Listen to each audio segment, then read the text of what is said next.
30,000 men defeated 150,000. A single night's cavalry charge shattered the world's most feared army.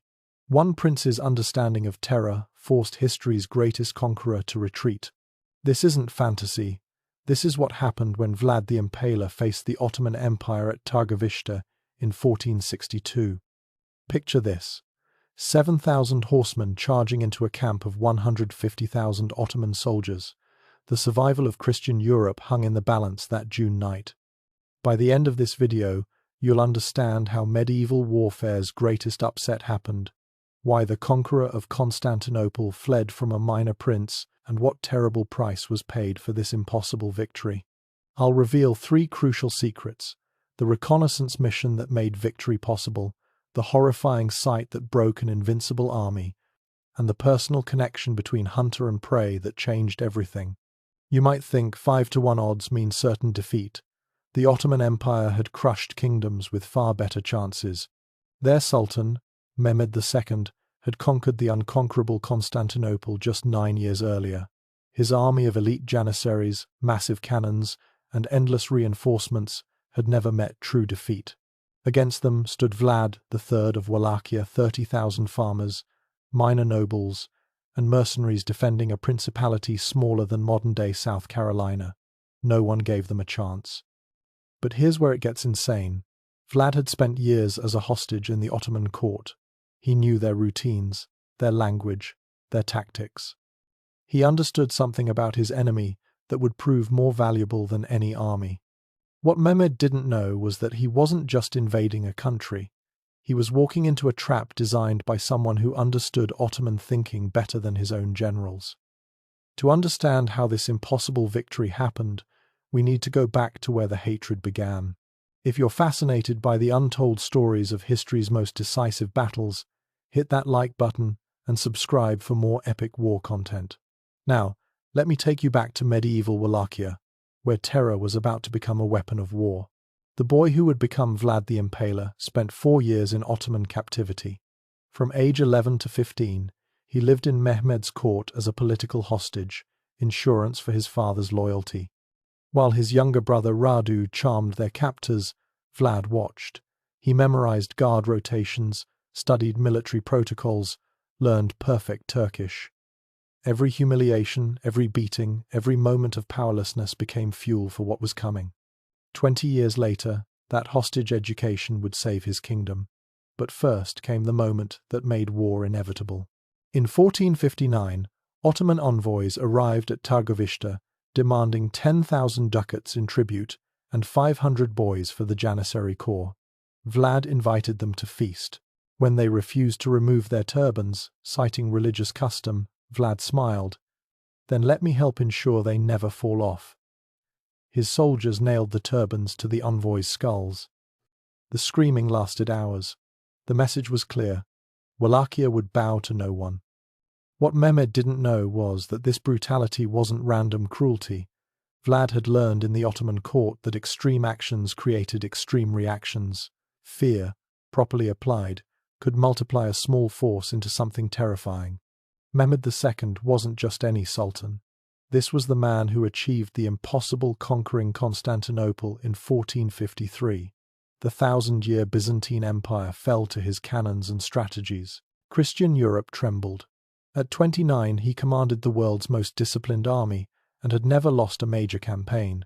To him, Wallachia was an annoying pebble in his shoe, nothing more. He would crush this upstart prince and continue his march toward Europe's heart. But that winter of 1461 to 1462, something disturbing happened. Ottoman border forces started disappearing. Entire patrols vanished. Then came reports that made seasoned commanders nervous. 23,884 Turks and their sympathizers had been killed in Wallachian raids, not estimated counted. Vlad kept exact records. Bodies were found in their beds, at their posts, in their strongholds. The Impaler struck everywhere, then melted away. Here's where the numbers become staggering. Wallachia was a buffer state between Ottoman expansion and the Kingdom of Hungary. Its entire population barely reached 500,000. The Ottomans controlled territories from Anatolia to the Balkans, commanding millions. In any logical world, this conflict should have lasted days, not months. But Vlad wasn't playing by logical rules. He was writing new ones, rules written in psychological warfare and calculated terror. He understood that Wallachia couldn't win through strength, but through fear, through turning the land itself hostile. That was possible. Then came the moment that changed everything. Mehmed decided to end this personally, but when spring came, Mehmed assembled an army unlike anything Wallachia had ever seen. The Ottoman force that crossed the Danube in May 1462 defied imagination. Conservative estimates place it at 100,000 men. Some sources claim 150,000, others up to 300,000. What we know for certain, 120 massive cannons rolled north, the same type that shattered Constantinople's legendary walls. The baggage train stretched for miles, siege engines, supply wagons, mobile workshops. This wasn't a raid or punishment expedition. This was total conquest. The Janissaries formed the Iron Corps. These elite infantry, taken as children and raised solely for war, knew no fear and gave no quarter. 20,000 of the Sultan's finest, backed by Sipahi cavalry, irregular troops, and allied forces, Mehmed himself rode at their head, bringing his royal guard and personal household troops. The conqueror of Constantinople would accept nothing less than complete victory. But here's where Vlad's Ottoman education paid off. He knew Janissary discipline depended on routine and order. Disrupt that, and even elite troops became vulnerable. Against this tide, Vlad commanded perhaps 30,000 men, local militia armed with whatever they could find. Boyar cavalry minor nobles fighting for their lands, Hungarian and Moldavian mercenaries paid with promises, no cannons, no siege engines. Just desperation, local knowledge, and a commander who understood his enemy's psychology better than they understood themselves. But Vlad had learned something crucial during those hostage years. Large armies required massive supply lines. The Ottomans expected to live off conquered land, supplementing their supplies with local resources. So Vlad gave the order that would echo through history: burn everything. Granaries went up in flames. Wells were filled with corpses and filth. Cattle were driven into the mountains or slaughtered and left to rot. Every village in the Ottoman path became a ghost town. The earth itself turned hostile. This scorched earth wasn't just tactical, it was psychological. Vlad wanted the Ottomans hungry, thirsty, and increasingly nervous about what kind of enemy would destroy their own land rather than see it conquered. Then came the most diabolical part. Vlad had observed Ottoman camp hygiene during his captivity. He knew how disease spread in large armies, so he sent his own kind of soldiers into the Ottoman ranks plague carriers. Sick peasants, dressed in Ottoman clothing, speaking perfect Turkish, slipped into the massive camp. They shared water, food, stories. Within days, dysentery and fever began their invisible assault. What the scouts reported back was impossible, yet true. The mighty Ottoman army was already suffering before the first real battle. But these were hardened veterans. They'd campaigned from Belgrade to Baghdad. A little hardship wouldn't stop them, or so Mehmed believed. The Sultan's response shocked everyone. Instead of slowing down, he pushed harder, forced marches through the devastated landscape.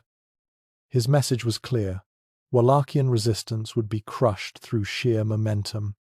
But hidden in the darkness, Vlad's scouts watched every move. Former Ottoman hostages who spoke perfect Turkish counted tents, noted positions, memorized routines. This is where the story takes its darkest turn. Vlad knew he couldn't match Ottoman numbers, but he didn't need to. He just needed to get close enough for one perfect strike. The planning began for something that defied all military logic: a direct assault on a force 5 times larger. But first, he needed intelligence that could only come from one source. As Mehmed's massive army crossed the Danube, they entered a landscape transformed into hell itself. Day 1 in Wallachia taught the Ottomans what kind of war this would be. The advance guard found the first village empty, doors swinging in the wind. Granaries stood as blackened shells. The well water stank of death. On the Orthodox church door, a message in Turkish: "Welcome to our land, leave while you can." By day 3, the pattern held, every settlement abandoned, every resource destroyed. The mighty Ottoman war machine, accustomed to feeding itself through conquest, found only ash and absence. Soldiers began grumbling. Where were the inhabitants? Where was the resistance? Then night fell, and they learned. Arrows whistled from darkness, finding gaps in armor. Sentries vanished without sound. Horses screamed as hidden pit traps swallowed cavalry patrols whole. By dawn, dozens were dead or missing, but no enemy bodies remained. Just arrows, traps, and growing fear. The Wallachians struck and vanished like ghosts. But the worst was yet to come. The plague carriers had done their work too well. By the end of the first week, thousands of Ottoman soldiers clutched their stomachs in agony. Fever spread through the ranks. The medical corps, overwhelmed, couldn't determine the source. Was it bad water, spoiled rations, or something more sinister? Imagine riding into a camp of 150,000 enemies, knowing that disease and fear already worked in your favor. An Ottoman soldier, let's call him Yusuf, wrote in a recovered diary, "The land itself fights us. My brother fell to marsh fever yesterday, Ahmed to an arrow in the night. We see no enemy army, yet we die by the dozens. The Christians have made a deal with devils." Here's the detail that still shocks historians. Vlad's spy network included former Janissaries, Ottoman Christians who'd escaped service, and Wallachians who'd lived in Turkish territories. They moved through the Ottoman camp like shadows, noting everything: guard rotation times, password patterns, the location of supply dumps, most crucially, where Mehmed placed his command pavilion. These weren't random guerrilla attacks. Each strike had purpose. Hit the gunpowder wagons to create fear of explosions, kill the officers to disrupt chain of command, poison the horse feed to cripple cavalry. Vlad wasn't trying to defeat the Ottoman army through these tactics. He was preparing them for something unprecedented. Then Vlad did something no one expected. On June 14th, he sent an envoy to Mehmed. The message was simple: "Meet me in open battle at Târgoviște. Let us end this with honor." The Ottoman generals laughed. Did this fool really think his 30,000 peasants could face the Sultan's might in open combat? Mehmed saw through the ploy. Vlad wanted to lure them to ground of his choosing. But the Sultan was confident. Let the Impaler choose his grave. What happened next defied all military logic. As the Ottoman army camped on June 16th, just 2 days from Târgoviște, Vlad made a decision that would echo through military history. He couldn't wait for the Ottomans to reach his chosen battlefield. The guerrilla tactics had weakened them, but not enough. He needed something decisive, something that would use Ottoman strength against itself. The Ottomans were about to learn what happens when you teach warfare to your enemies. Vlad gathered his boyar cavalry, 7,000 horsemen who knew this was likely suicide. But their prince had a plan based on intelligence so detailed, so specific, that it might just work. You see, during his captivity, Vlad had learned something crucial about Ottoman night protocols. There was a fatal flaw in their camp security, one that only someone who'd lived among them would know. But Vlad wasn't finished with his preparations. He needed to see the camp himself, to verify what his spies reported. What he did next was either brilliance or madness, perhaps both. He would infiltrate the Ottoman camp personally. Think about the audacity. A prince marking himself for certain death if caught, walking among 150,000 enemies. The plan was insane. Strike at night with a fraction of their force, create enough chaos to break Ottoman morale, target supplies, officers, and most importantly, spread panic. But first, Vlad needed to map the camp with his own eyes. This is where those 4 years of captivity would pay their ultimate dividend. As darkness fell on June 16th, Vlad prepared to do the unthinkable. The moment of pure genius was about to unfold. On the night of June 16th, Vlad prepared to do the unthinkable. Vlad donned the clothes of a Turkish merchant. His perfect Ottoman Turkish, learned through years of captivity, would be his shield. 6 of his best scouts, All Ottoman-speaking Wallachians joined him. They approached the massive camp as traders seeking the army's supply masters. The guards barely glanced at their forged permits. Why would they?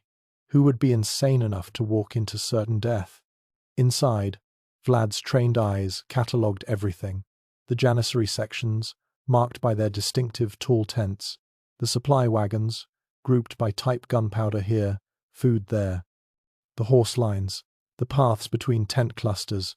But most crucially, he noted the grand pavilion at the camp's heart. Mehmed's war tent soared above the others, marked by 3 golden crescents. Guards stood at measured intervals. Vlad counted steps, memorized faces, noted when they changed shifts. Then came the discovery that changed everything. The Ottoman night password system followed a pattern. Each section had its own phrase, but they all shared a common response. More importantly, in the darkness and chaos of such a massive camp, sentries relied on language more than actual recognition. Speak Turkish like a native, know the response, and you could move almost freely. Almost. What Mehmed didn't know was that Vlad had just solved the puzzle of attacking a force 5 times his size. The Ottoman camp's greatest strength, its massive size, would become its weakness. In daylight, organization and numbers made them invincible, but in darkness, in chaos, that was different.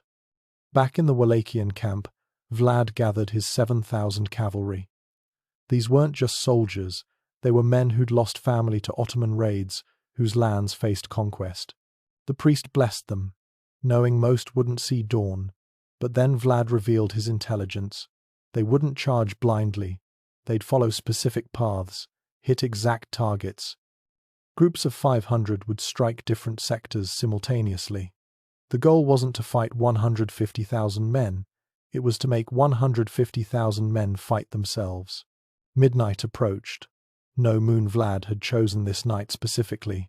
The cavalrymen wrapped their horses' hooves in cloth, muffling the sound. They blackened their armor to kill reflection. Each group leader carried a sketch of their sector, drawn from Vlad's reconnaissance. Primary targets, officer tents, marked by pennants. Secondary, supply wagons. Tertiary, create maximum chaos. Here's where it gets insane. The attack began not with a charge, but with infiltration.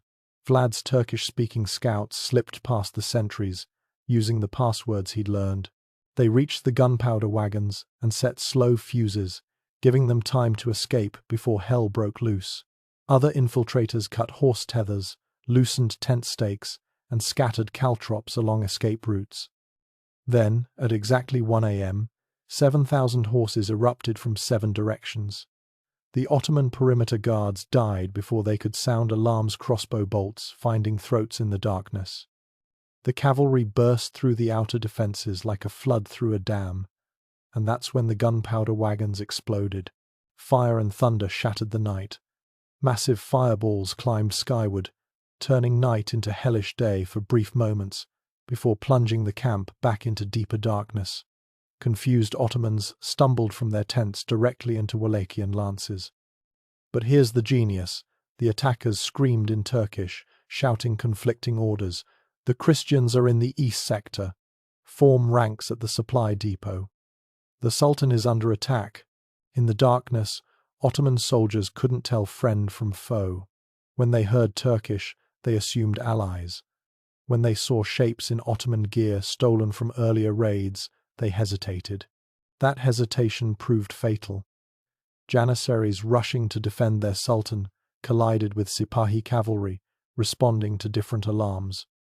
In the chaos, they started killing each other. The screams in Turkish and Romanian mixing created an audio nightmare. Orders contradicted orders. Officers shouted commands only to be cut down by unseen blades. Tents collapsed as their stakes were pulled, trapping men inside. Loose horses stampeded through the camp, adding to the chaos. The Wallachians had turned the Ottoman camp into a death trap of its own making. But the killing had only just begun. Vlad himself led the strike toward Mehmed's pavilion. This was the ultimate goal: kill the Sultan, and the invasion dies with him. 200 of Wallachia's finest cavalry, formed a spear aimed at the camp's heart. They carved through confused defenders, guided by the tent positions Vlad had memorized. But wait, something was wrong. The pavilion loomed before them, exactly where it should be. The golden crescents gleamed in the firelight. Vlad's lance pierced the first guard. His sword found the second. They burst into the tent, weapons ready for the killing blow. But instead of Mehmed, they found his Grand Vizier scrambling for his sword. The Sultan had moved tents as a precaution, a habit from his campaign days. The moment of pure genius became near disaster. Janissaries, finally organized, converged on the pavilion. These elite troops didn't panic like the others. They formed a wall of steel and discipline. Vlad had minutes, maybe less, before being overwhelmed. He made the only choice sound, the retreat. Horns echoed through the burning camp, the signal for all groups to withdraw. But hidden in the darkness, the damage was already catastrophic. Supply wagons burned, officers lay dead, thousands of Ottomans had killed each other in confusion. The camp that went to sleep organized woke to apocalypse. As the Wallachian cavalry melted back into the night, they left behind more than death. They left doubt. If 7,000 could do this, what would happen when they reached Vlad's chosen battlefield? Dawn revealed the cost. 15,000 Ottomans lay dead, killed by Wallachians, by fire, by their own comrades in the confusion. Hundreds of supply wagons smoldered. The medical corps, already overwhelmed by disease, now faced thousands of wounded. But Mehmed lived, shaken, furious, but alive. The Janissary commander brought worse news.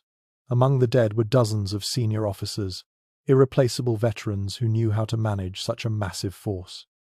What happened in those 3 hours would be debated for centuries. How did so few cause so much damage? The answer lay in psychological warfare perfected. Vlad had weaponized the Ottomans' own strengths against them. Their size became confusion.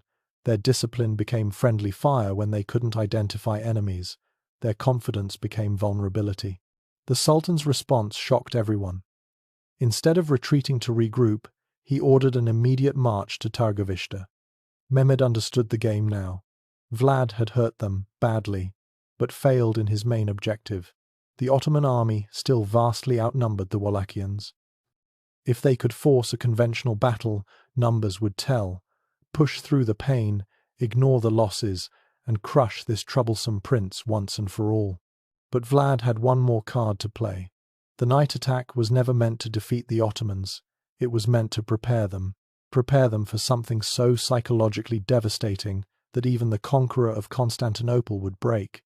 Everything, the guerrilla raids, the poisoned land, the night attack, had been orchestrated to bring the Ottomans to a specific mental state. Exhausted, demoralized, afraid. As dawn broke and Vlad's cavalry melted away, 15,000 Ottomans lay dead. But the true horror was yet to come. The march to Târgoviște became a death procession. Ottoman soldiers, exhausted from the night attack, stumbled through hostile terrain. No rest, no respite. Mehmed drove them forward. The Sultan understood delay meant death. Give the Wallachians time to regroup, to prepare more surprises, and his army might dissolve from fear alone. But what awaited them would shatter even his iron will. June 17th brought the first signs. Ottoman scouts reported something strange ahead, tall shapes on the horizon, too uniform to be trees. As the army crested the final hill before Târgoviște, the lead elements stopped so suddenly that ranks collided behind them. Hardened veterans who'd conquered cities from Belgrade to Baghdad stood frozen. Some fell to their knees. Others vomited. Before them stretched a forest of the dead. But these weren't trees. They were stakes. 20,000 wooden poles rose from the earth in perfect geometric patterns, and on each stake, the smell hit them first. In the summer heat, 20,000 corpses in various stages of decay created a stench that made brave men weep. The buzzing of millions of flies created an unholy drone, like the earth itself moaning. But the true genius was in the details. These weren't random victims. Vlad had arranged them by rank. Ottoman soldiers recognized uniforms, faces. There, a captain who'd disappeared on patrol. Here, a tax collector who'd vanished months ago. The stakes grew taller toward the center, creating an amphitheater of death, and at the highest point, on a stake that required special construction to raise, sat a figure that broke the Ottoman command. Hamza Pasha, Mehmed's favorite general and close friend, had been captured months earlier. The Sultan had assumed him ransomed or dead. But there he sat, impaled on the tallest stake, positioned so he seemed to survey the Ottoman army with dead eyes. His armor still gleamed, his beard was carefully groomed. Vlad had preserved him specifically for this moment, a message written in flesh and friendship. Picture what those Ottoman soldiers saw, a statement of absolute will. Each stake required hours to prepare. Each body had to be lifted, positioned. The geometric precision wasn't random. It showed planning, patience, terrible purpose. This wasn't battlefield brutality. This was psychological warfare elevated to art. The forest spoke a language only conquerors understand. This is what awaits you all. Mehmed rode forward, his face a mask. Contemporary accounts differ on his exact words, but the meaning was clear. A man who can do this to his own land, to anyone who opposes him, such a man cannot be conquered, only avoided. The Sultan who'd breached Constantinople's unbreachable walls, who'd never known true defeat, looked upon Vlad's masterpiece and understood something fundamental. Some victories cost more than defeat ever could. The Ottoman army began to crack. Whispers spread through the ranks. Was their own impalement waiting? Would they join this forest? Regular soldiers edged backward. Even janissaries muttered prayers. The image burned into every mind. 20,000 stakes, 20,000 warnings. And somewhere nearby, the man who'd orchestrated this waited with his remaining forces. Then came the sight that broke an empire's will completely. Children's voices rose from Târgovişte's walls, a church choir singing orthodox hymns. The contrast between innocent songs and the field of death created a cognitive dissonance that shattered morale. Vlad had orchestrated even this detail, knowing how the juxtaposition would affect minds already pushed to breaking. What happened next still disturbs historians. Mehmed II, the conqueror whose name made kings tremble, gave an order that shocked his entire command structure: retreat, not regroup, not probe for weakness, full retreat. The man who'd conquered Constantinople turned his army around. His stated reason: I cannot take the land from a man like this. Let him keep his throne. But his eyes, witnesses said, never left Hamza Pasha's elevated corpse. The retreat began as ordered withdrawal but became something closer to flight. Ottoman soldiers, convinced Wallachian devils waited in every shadow, abandoned supplies in their haste. The mighty army that had entered Wallachia as conquerors left as psychological casualties. Behind them, Vlad's forest of the dead stood as testimony to will triumphant over numbers. But hidden in those stakes was one final message. The bodies were arranged not just by rank, but by origin. Turkish soldiers here, Bulgarian allies there, Serbian conscripts beyond. Vlad had shown he knew exactly who served in Mehmed's army, where they came from, what would hurt most. The precision terrified as much as the brutality. This wasn't madness, it was method. The aftermath revealed something even worse. As Ottoman forces retreated, they found their path marked by new stakes, fresh bodies, stragglers who'd fallen behind, scouts who'd wandered too far. Vlad's 6,000 remaining cavalry harassed them constantly, adding to the forest one corpse at a time. The message was clear: the killing wouldn't stop at Târgoviște. In war, perception can be deadlier than swords. Vlad had created the ultimate fortress, one built in his enemy's mind.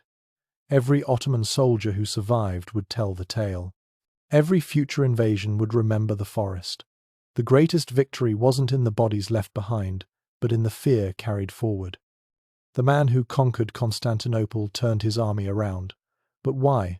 The full answer would only become clear as the implications rippled across Europe. Vlad had mastered something that changed warfare forever: psychological impact over physical destruction. Think about it. He never defeated the Ottoman army in conventional battle. He couldn't. but he defeated their will to fight, which proved far more effective. The forest of the dead became a mental barrier more impenetrable than any castle wall. Future Ottoman expeditions into Wallachia would remember Târgoviște and find reasons to campaign elsewhere. The strategic implications rippled across Europe. Mehmed's retreat didn't just save Wallachia, it bought crucial time for Hungary, Poland, and the Habsburg lands to prepare defences. The Ottoman expansion into Europe slowed, partly from this psychological check. When the unstoppable force met the immovable will, it chose to flow around rather than through. That's the detail that still shocks historians. One small principality's resistance altered the course of continental history. But Vlad wasn't finished. With 6,000 cavalry, he harassed Ottoman supply lines all the way to the Danube. Small groups struck at night, leaving stakes as calling cards. The mighty Ottoman army, which had entered Wallachia with drums beating and banners flying, slunk home diminished in both numbers and spirit. Constantinople's court poets, who usually sang of Mehmed's victories, fell silent about the Wallachian campaign. Consider what kind of man plans this level of psychological warfare. Vlad understood that defeating an empire required attacking its self-perception. The Ottomans believed in their inevitable expansion, their divine right to rule. The forest of the dead said otherwise. It declared that some men, some lands, would rather create hell on earth than submit. That message resonated far beyond military strategy. The long-term impact on European-Ottoman relations proved significant. Future sultans approached Balkan campaigns with new caution. The possibility of another Vlad, another forest, tempered ambitions. Wallachia became known as a graveyard for invaders, its reputation protecting it as much as any army. Sometimes the greatest fortress is the one built in your enemy's mind. And from this historical truth grew something unexpected. The Dracula legend. The man who'd saved Christian Europe through psychological warfare became, through centuries of retelling, something supernatural. But the real story surpasses fiction. Vlad Dracula didn't need vampiric powers. His understanding of fear, his willingness to weaponize terror, his ability to turn weakness into psychological strength, these proved more powerful than any myth. Remember, these weren't just soldiers who died at Targoviste. They were messages, each one carefully chosen and placed. The precision in horror, the method in madness, that's what broke Mehmed. Not the brutality alone, but the intelligence behind it. When titans clash, the earth remembers, and the earth of Wallachia remembered in stakes and screams. 30,000 had indeed defeated 150,000, not through strength but through understanding that terror itself could be a weapon. Vlad had learned in Ottoman captivity that empires run on confidence. Shatter that confidence, make the cost of victory too psychologically expensive, and even conquerors retreat. The night when David didn't just defeat Goliath, he horrified him. Echoes through history as proof that numbers don't determine outcomes. Will does, understanding does. And sometimes the willingness to become worse than your enemy does. History pivoted on a single wrong turn in the darkness, when Vlad missed Mehmed's tent. Yet perhaps that failure ensured success. A dead sultan would be replaced, a traumatized sultan who ordered retreat. That created a legend that protected Wallachia for generations. In the end, Mehmed learned that some men cannot be conquered, only avoided, only feared, only remembered in the nightmares of empires.